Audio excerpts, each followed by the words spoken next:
এই বাটিতে এক পিস মাছ ছিল, তোরা কে খাইছিস? আমি খাইনি দিদি। ইস, মাছের পিসটা তো আমিই খাইছি, কিন্তু স্বীকার করা যাবে না, ওর ঘাড়েই দোষ দিয়ে দিই, সেটাই ভালো হবে।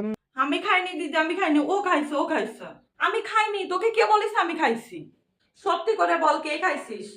না দিদি, সত্যি, একদম সত্যি কথা। ও খাইছে, আমি দেখেছি। তুই বল না, সত্যি কথা বল না যে তুই খাইছিস। তো তাহলে তুই দেখেছ দিদি, ওর মুখ দেখে বোঝা যাচ্ছে ওই খাইছে। দিদি সত্যি কথা, আমি খাইনি। এখনই আমার সাথে হসপিটালে চল। কেন দিদি? ও, হসপিটালে যেতে হবে কেন? এর ভিতরে আমি ইন্দুর মারার ওষুধ দিছি।